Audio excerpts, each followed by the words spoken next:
Olá, a gente é a equipe Banana Tech do projeto Bananoff da matéria de Engenharia de Requisitos e essa é a nossa apresentação da unidade 2. Eu sou o Bruno.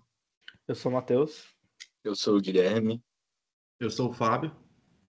Eu sou a Anne. E eu sou o Marcos.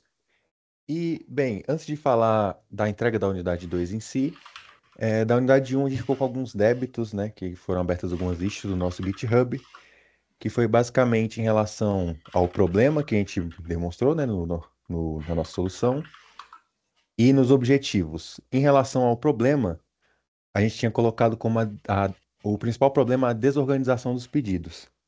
Mas fazendo uma análise, a gente percebeu que o principal problema aqui seria a dependência que a Bananoff, que é o nosso cliente, que tem. Calma. Vou começar de novo ou vai no meio? Vai começar de novo. Vai de novo, beleza. Vou falar primeiro do cliente, melhor. Sabe, quer que abra aqui? Tu manda abrir aqui, ó. Beleza. Pode deixar no cenário atual. E bem, basicamente o nosso cliente é a Bananoff. A Bananoff ela é uma doceria especializada na confecção de banoffs e nós estamos desenvolvendo um aplicativo de delivery para eles, para agilizar o processo de vendas deles. E bem, antes de falar da unidade 2 em si, a gente tem que falar dos débitos que ficaram da unidade 1, que foram as issues que foram abertas, que basicamente é em relação ao problema que a gente elicitou e os objetivos que a gente botou do nosso produto. Em relação ao problema, a gente tinha colocado como o principal problema a desorganização no processo. Mas fazendo uma análise, a gente acabou percebendo que o principal problema é a dependência de plataformas de terceiros, como o iFood, o WhatsApp, principalmente o iFood, que cobra taxas exorbitantes do nosso cliente.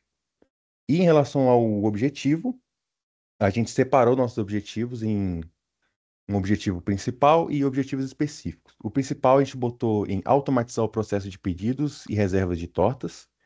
E nos objetivos específicos a gente colocou oferecer um cardápio interativo para o cliente, integrar formas de pagamentos, como a principal o Pix, e disponibilizar um painel administrativo para o nosso cliente conseguir gerenciar a aplicação dele. E agora eu vou passar a palavra para o Bruno, que ele vai falar um pouco do cronograma.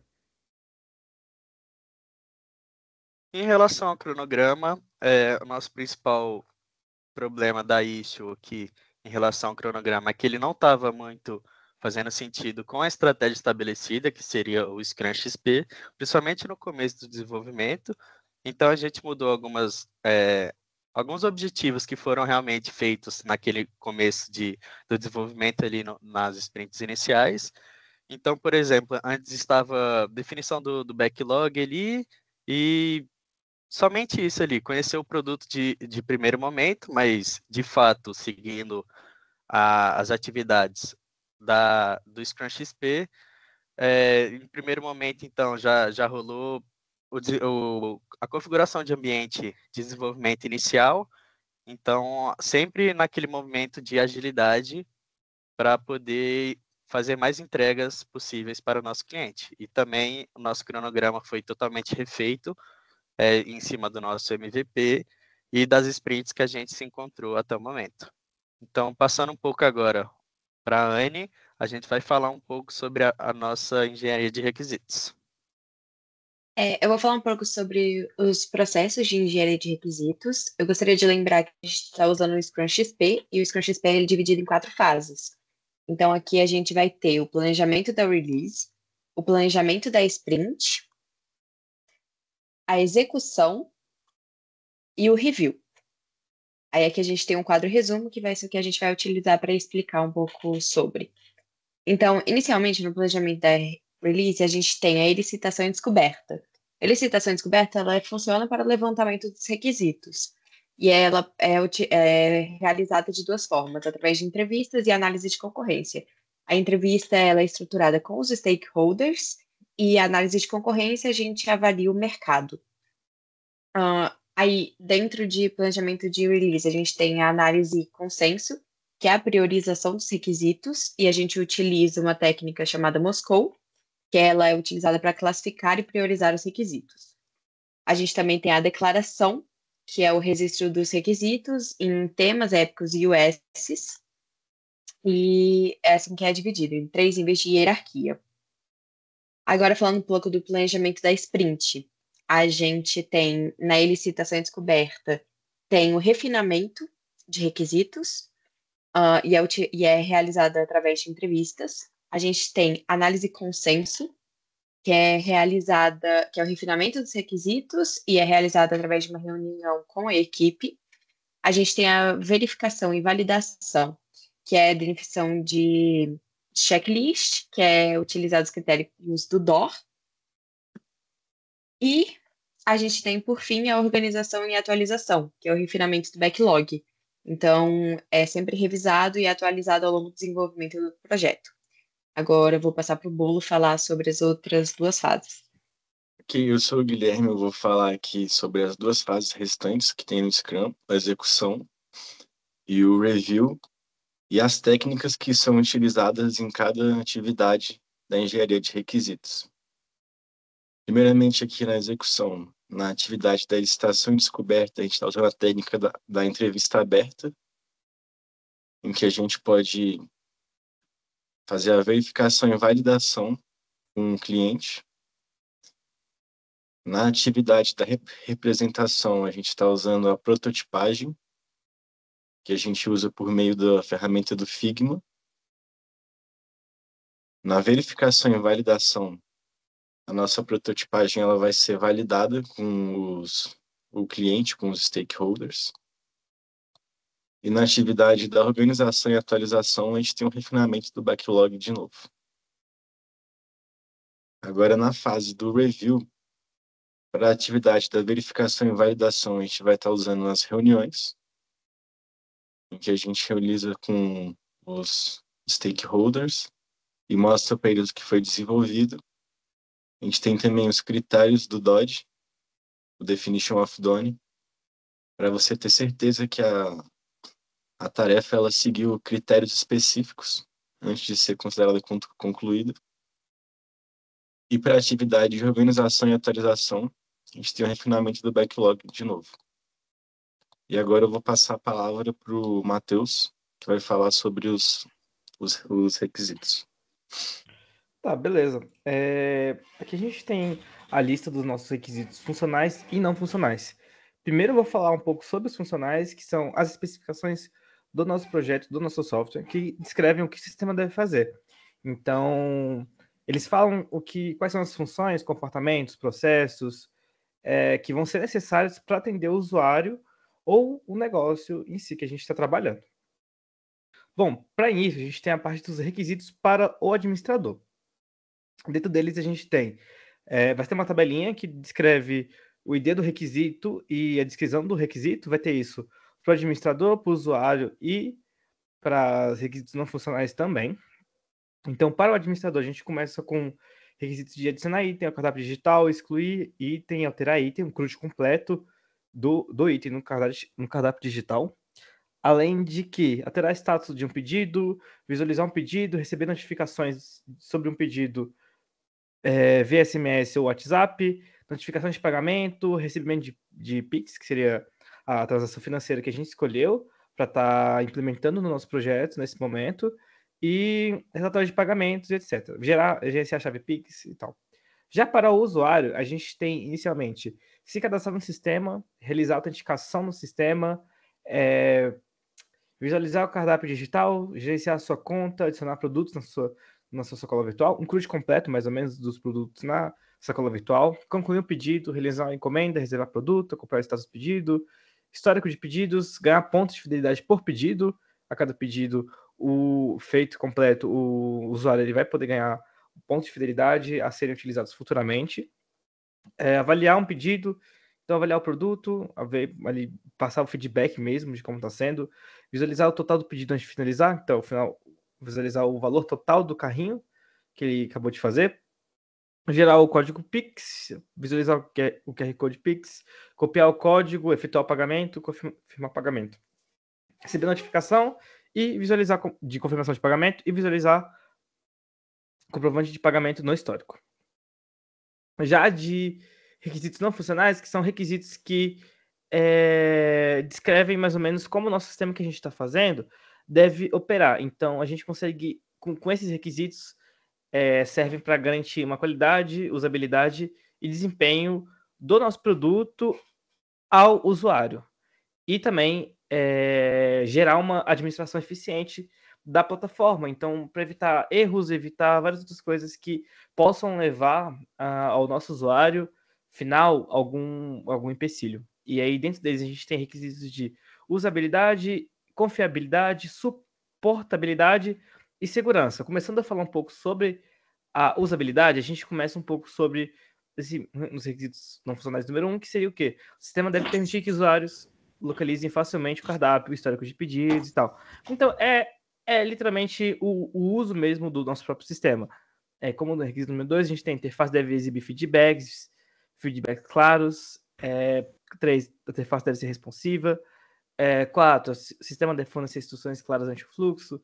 5, os botões de elementos interativos. Então, assim, dando uma resumida sobre essa questão de usabilidade, seria isso. É garantir que tudo está funcionando, garantir que tudo está conforme. Passando um pouco para de confiabilidade, a gente que algumas questões não entra alguns quesitos de segurança ainda, mas entra quesitos que, como posso dizer, ele vai dar ao usuário a confiança de usar nosso sistema. Então, a gente tem aqui, como nesse tópico de confiabilidade, o sistema deve permitir recuperação automática em caso de queda de conexão, notificar o usuário se algum erro ocorrer, manter os dados dos usuários e pedidos salvos em caso de falhas e tal.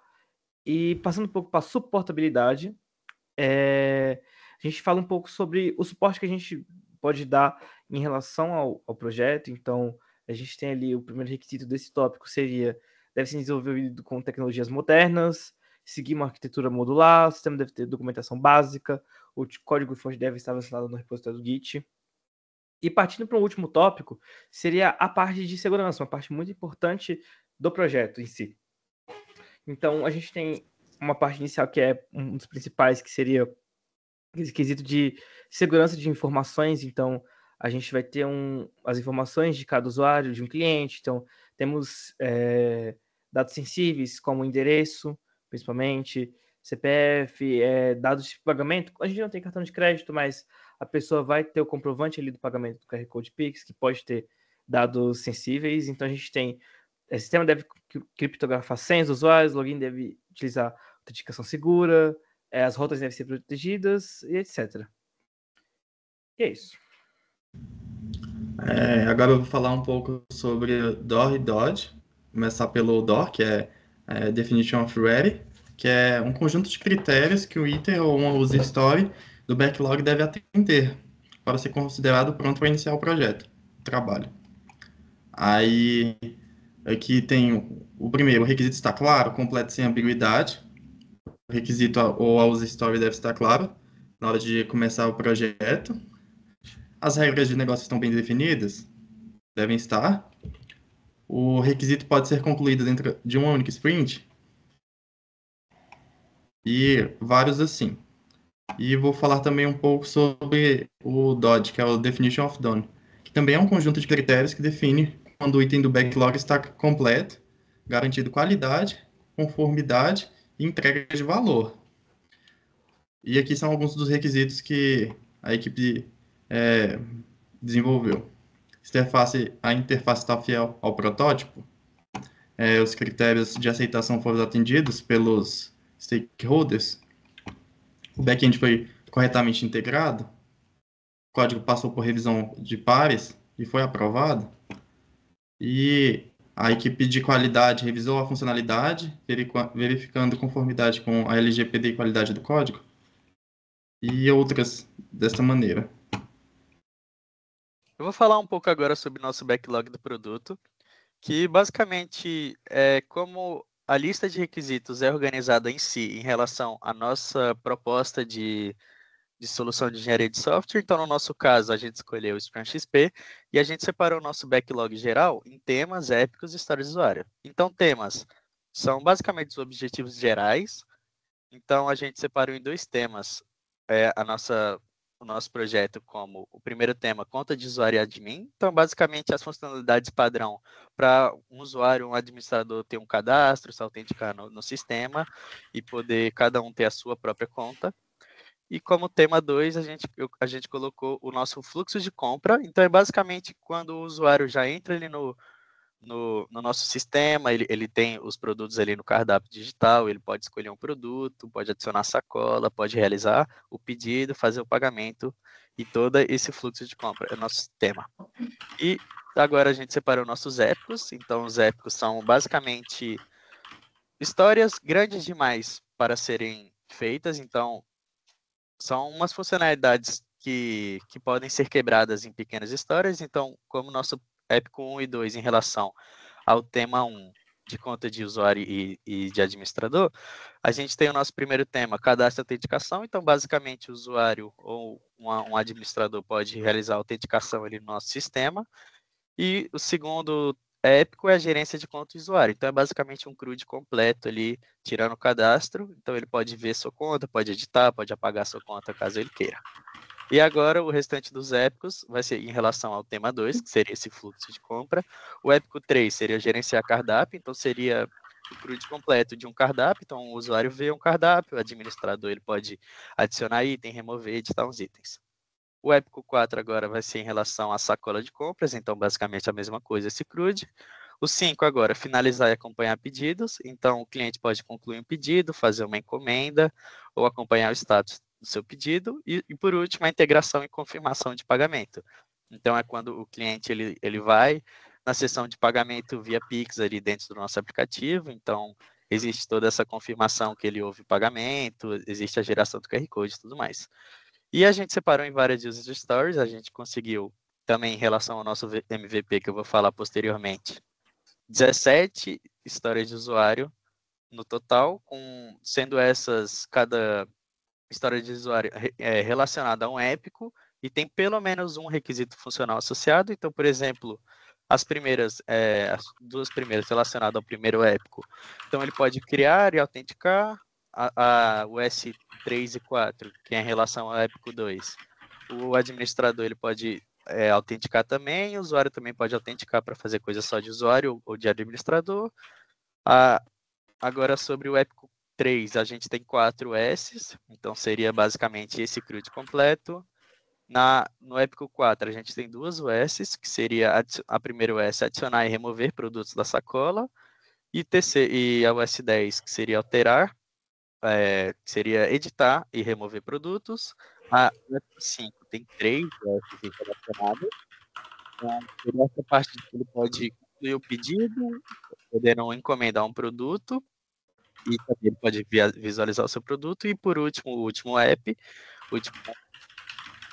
o pagamento em si, que seria essa geração do código do QR Code, o pagamento em si, a confirmação e tudo mais, as notificações. Sobre os nossos requisitos não funcionais também, é tudo aquilo que o Matheus acabou falando dos requisitos da nossa lista de requisitos. Então, aqui são todos os nossos requisitos que a gente tem.